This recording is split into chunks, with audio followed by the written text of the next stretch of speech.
Hello, everyone. Welcome to the second edition of Commerce Unlocked, a monthly series where we dive into the real plays redefining retail growth. A quick introduction to Algonomy for those who may be new here. Algonomy is a leader in AI-enabled solutions across retail operations, encompassing e-commerce, marketing, merchandising, and supply chain, with the sole objective of optimizing the end consumer's experience in retail. What has given Algonomy an edge is its ability to blend deep retail intelligence with real-time decisioning. We are trusted partner to more than 400 leading brands across 20 countries, and our innovations have garnered recognitions from top industry analysts such as Gartner and IDC. Every solution that we have built aims to deliver just one thing: sustainable and measurable growth for your business. That's exactly the thought behind Commerce Unlocked as well, where we will share our learnings and best practices with you. Here, we'll not talk about product features, but rather about what's working, the strategies that have helped retailers grow profitably, sustainably, and at scale.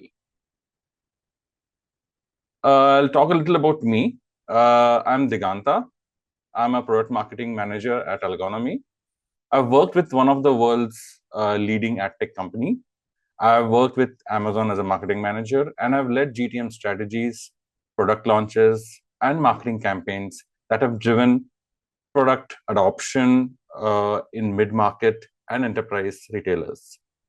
I've always enjoyed storytelling, and that has helped me in translating complex technologies into simple narratives that resonate with my audience. Now, let's dig into the session. This session isn't a 101 on email marketing or CRM. It's basically about re-engaging your existing customers to drive higher revenues. With every email open, every WhatsApp send, and every push notification. So let's start with one of the some of the re-engagement strategies that top marketers deploy in their field. Their most effective re-engagement strategy isn't a single win-back campaign, but for them, it's a continuous system that keeps bringing back disengaged customers. They understand that they need to get their new customers to repurchase within the next 30 to 60 days. Otherwise, their probability of churn increases rapidly. They know that instead of a generic "we miss you" discount campaign, a more personalized approach of triggering messages based on recent behavioral signals like last browsed category, last search, or last product added to cart tends to bring in people back into the highly converting journeys. They respect the sanctity of premium channels like WhatsApp and push notifications, where these channels are only used for sending highly relevant and time-bound offers to their customers. However, the most crucial part in all of these is the speed at which these top marketers can go from idea to execution, allowing them to iterate and optimize for revenue faster than the competitors. Now, before we go deeper and explore some use cases, let's do a quick pulse check and see where everyone stands in their re-engagement journey. You'll see a pop-up on your screen. Please take a few seconds to answer this. Yeah, actually, I was basically talking about this one before we got into the poll, right? These are basically the top strategies, that re-engagement strategies that marketers used. I'll just quickly take you through these once again. So the first one is the second order focus, where most people, verticals, they understand that in the next 30 to 60 days, if someone does not purchase, or does not go for the second purchase, the probability of churn increases rapidly. Then triggering message, instead of a very generic message, it's always better to use behavioral signals like the last browse category, last search, or the last product added to cart, and basically use these signals to bring people back into the journeys. And obviously, like you use WhatsApp and push notifications as premium channels. Okay, and then the last part of any ingredient strategy typically is the speed with which they can execute it. Okay, uh, cool. If you can please participate in the poll, that will be great.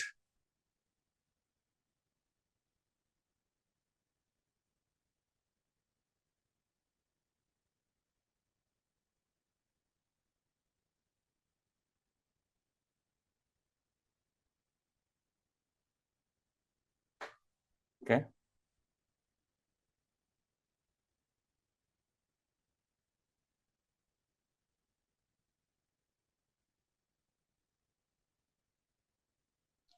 I think, yeah, we can close the poll, I guess.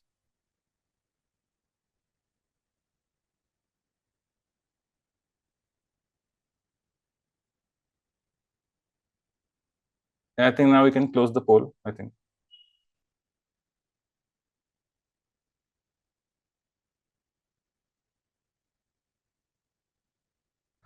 Okay. Yeah. I think I hope my screen is now visible. And yeah. Okay. Let's talk about the second order focus, right? We've seen that for many retail brands, if a customer doesn't make the second purchase, right, within roughly 30 to 60 days, their probability of ever buying again drops off a cliff, literally, and non-linearly, right? So while the 30-60 days time period is typically true for consumer goods and grocery, the threshold will be a bit longer for fashion, electronics, and consumer durables, and so on. Well, now that we have framed why the second order window is critical, let's look at three concrete plays that you can turn on in that 30 to 60 day zone, right? The first one is your thank you campaign. Right? Let's start with the lowest friction win, right? So you can turn a simple, plain thank you message into revenue driving touch points, right? In this example, the only change that we made in our client's thank you campaign was adding complimentary product recommendations into the post purchase email, right? Based on the product that the customer just brought. So no change in send volumes, no aggressive discounting, just smarter use of content, and it delivered 26% revenue uplift, right? So tactically speaking, don't waste any open on a dead end message, right? Always ask what's the next best action I can put in front of them right here.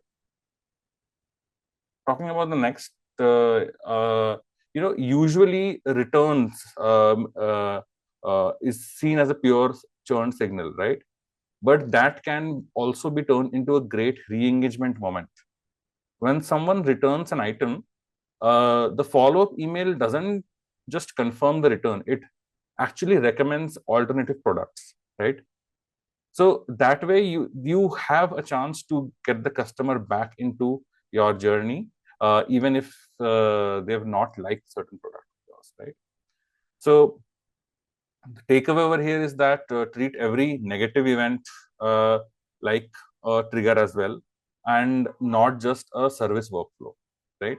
So anywhere you see a churn risk, ask what's the constructive alternative that we can put in front of them.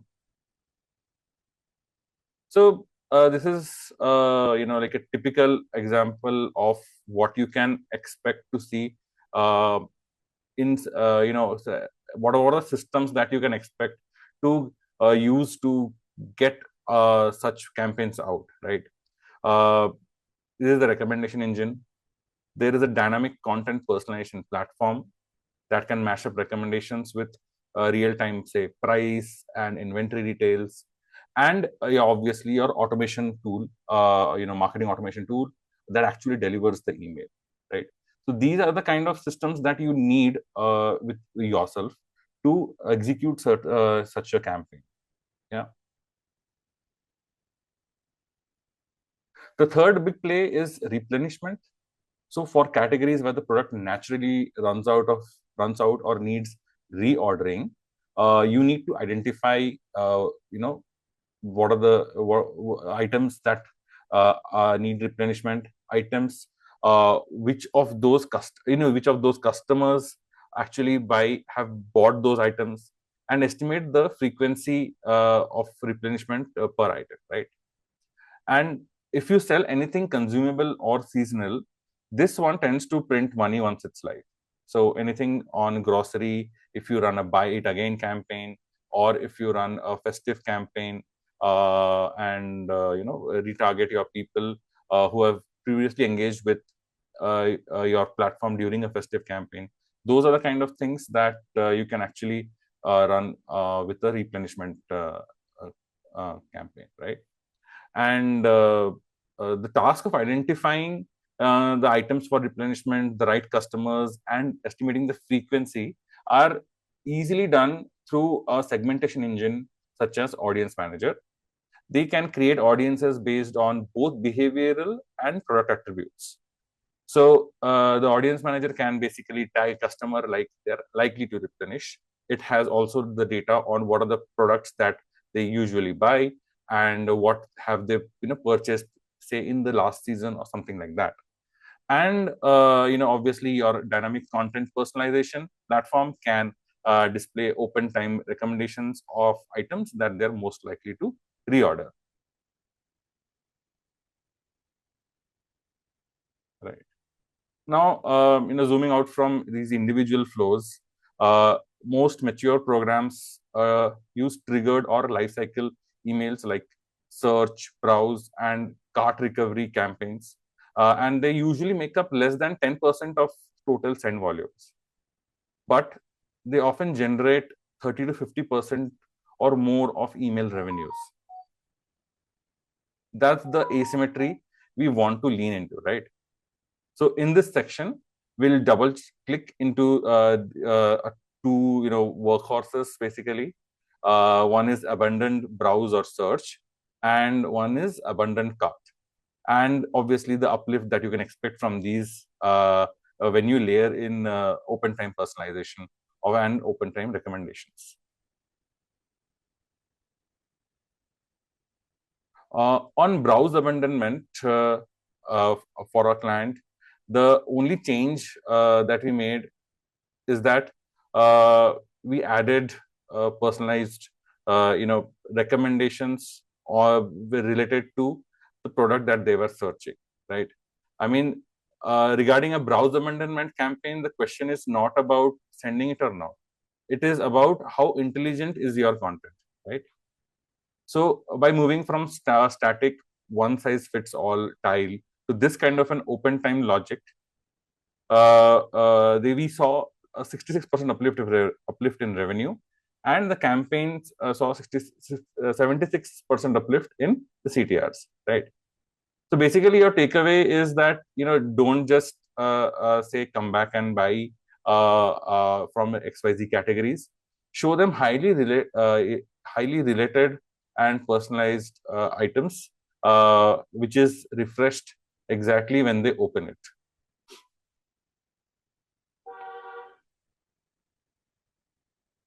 Similarly, for abandoned cart, our clients, they enriched cart abandonment emails the same way. They personalized recommendations from the same category as the added product in the cart were added right into the emails. Yeah, and also they're rendered at open time, right? So a simple change drove 46% revenue uplift and 56% uplift in CTRs, right? I mean, you should note that in cart recovery campaigns, your fastest win will come from upgrading the content and not by redesigning the journey.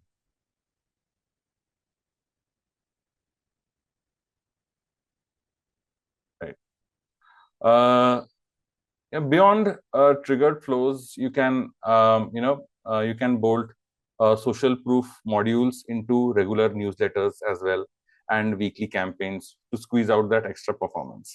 So this is basically something that you can do irrespective of what kind of campaigns you are running.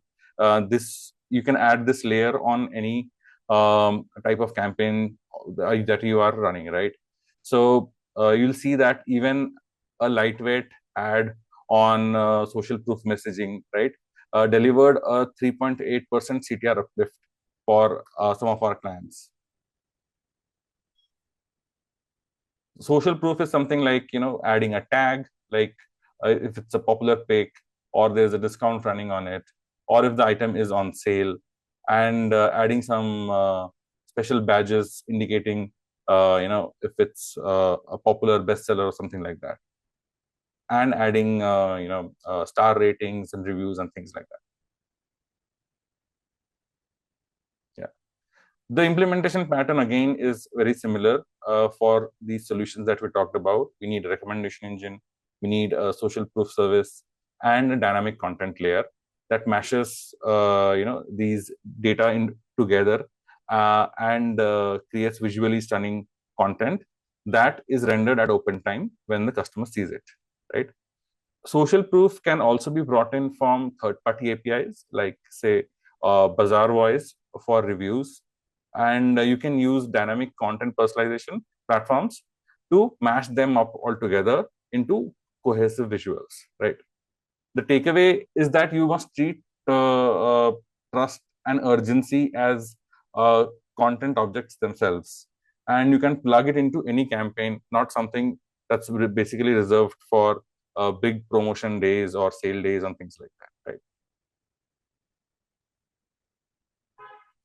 Let's switch channels now, and even with for WhatsApp, with a 90% plus open rate and 40 to 70% CTR, WhatsApp is basically considered a very expensive and premium touch point, right?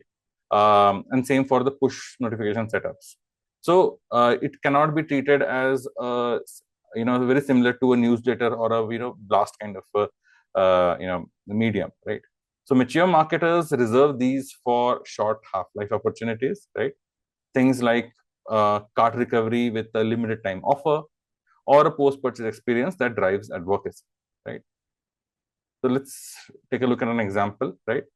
So the example here says that 10 minutes after someone adds an item to their cart, if they haven't purchased, they trigger a push or a WhatsApp message which has a limited time offer as well. And the message itself is personalized based on the cart value bands and the items that they have put in their cart, right? So let's look at a journey over here, right? So you'll notice that in the logic, for anyone who has purchased more than for 429 rupees or dollars, you get one particular treatment. And for someone who has a price band of 229 or 2429, they get another journey is triggered for them, and it has its own mix of push, WhatsApp, and email. You always have to check for approachability and the propensity of this customer to respond to in-app or not, right? If not, then you go to WhatsApp, right? And if not WhatsApp, then you have to go for email, right? So that's basically the flow that you can take to create such a message, right? Right. Now I'll request you to participate on one another. Yes, another poll, right? We have covered a bunch of use cases, and we would like to know which one of these are you interested in exploring with your marketing team and your at your workplace.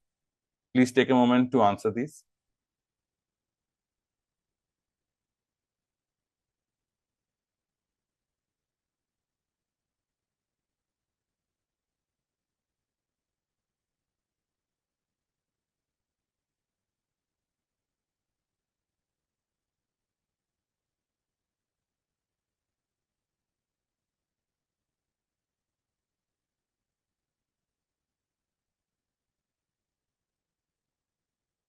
Okay, we'll let it run for another 10-15 seconds.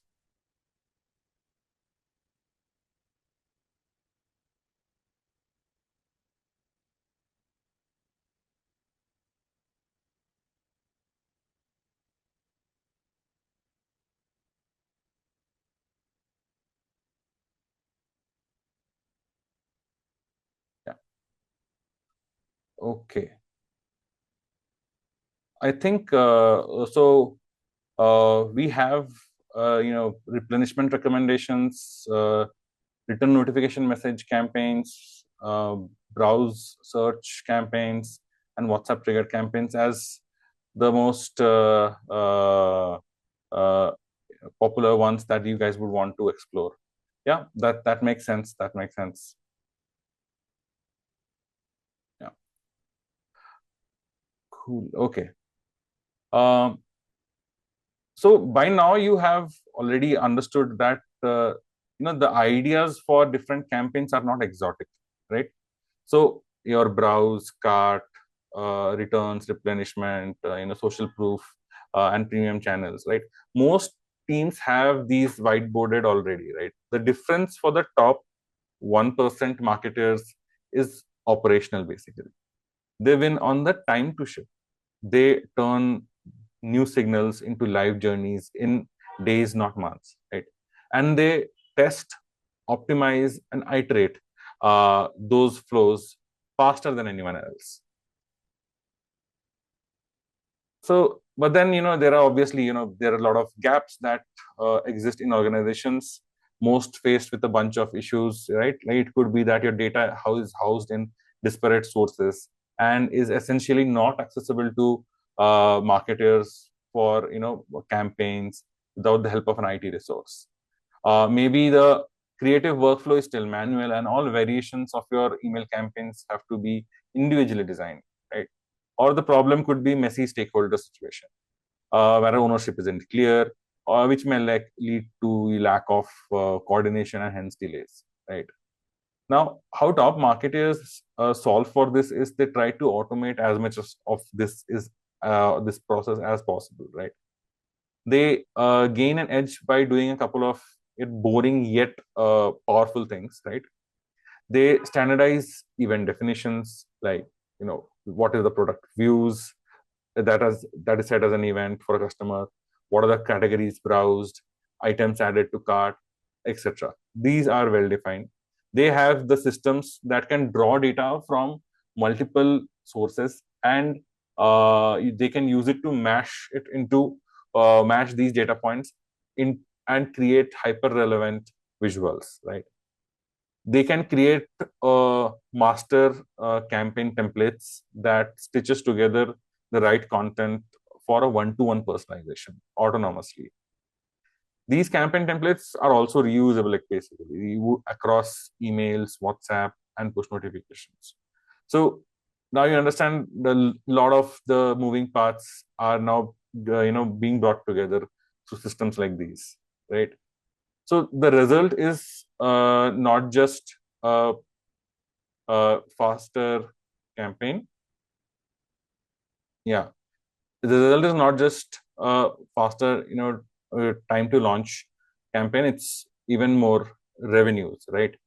So for top marketers, new triggered journeys they go from ideas to live campaigns in weeks instead of quarters, and when they use the right tools, this becomes possible, right? Yeah. The next poll is about challenges that you face. I would request you to take a moment and answer the poll. In case there are challenges unique to your organization, we would love to, love it if you share that with us over chat as well. So please go ahead and give us, yeah, share your challenges with us.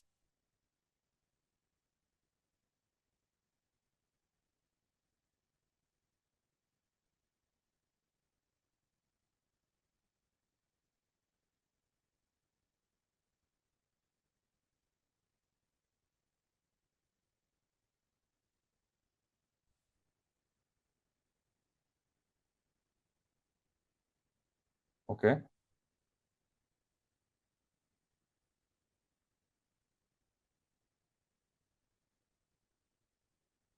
Cool.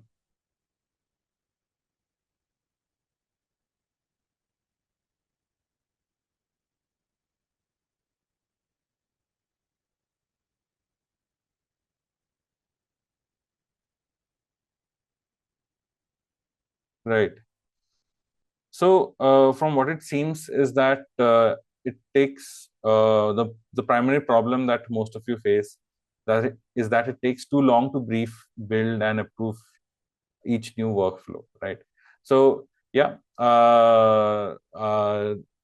definitely that is a very, very known uh, issue, and yeah, I think the systems that we talked about are something that we can use to sort of solve for those, right?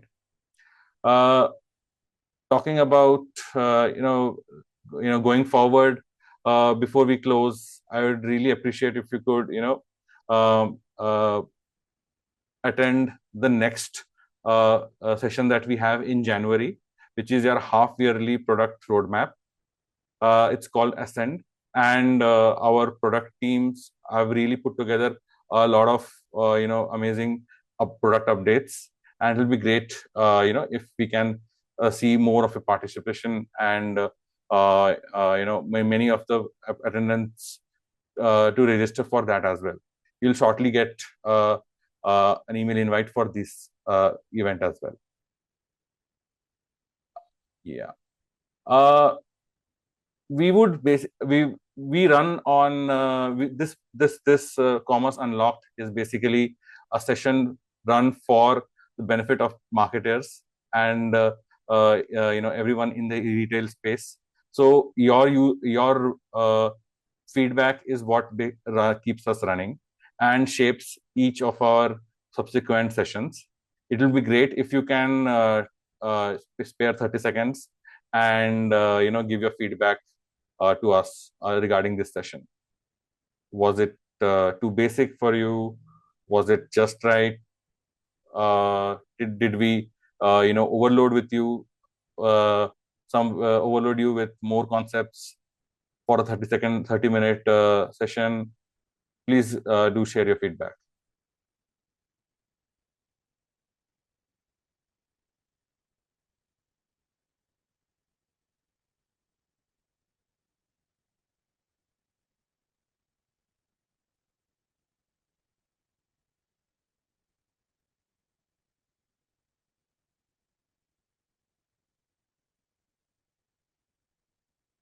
Right.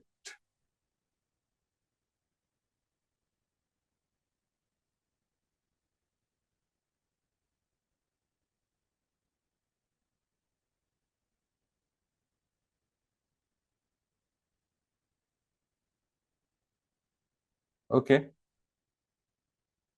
Uh, yeah. Thanks. Yeah. Thanks for the feedback. And yeah, I'll be happy to take questions. And please feel free to ask us in the Q&A section of Zoom or in the chat, whatever works.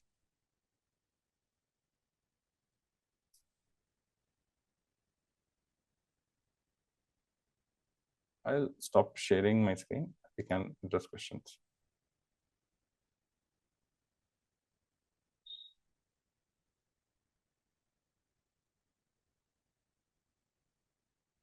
Right.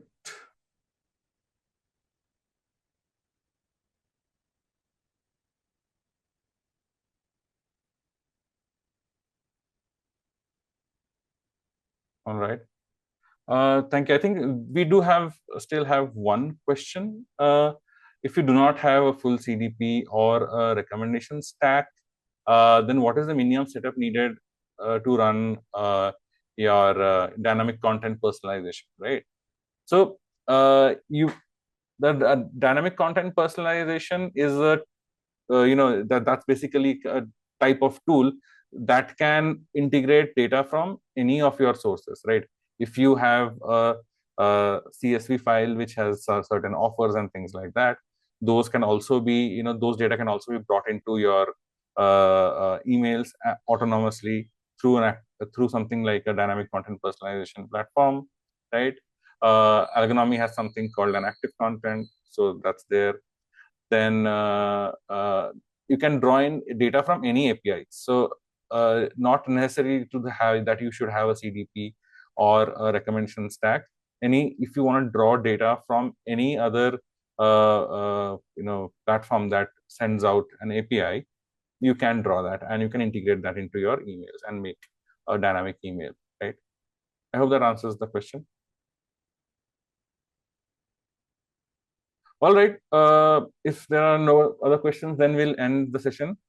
Thank you very much for participating and staying till now. Thank you very much.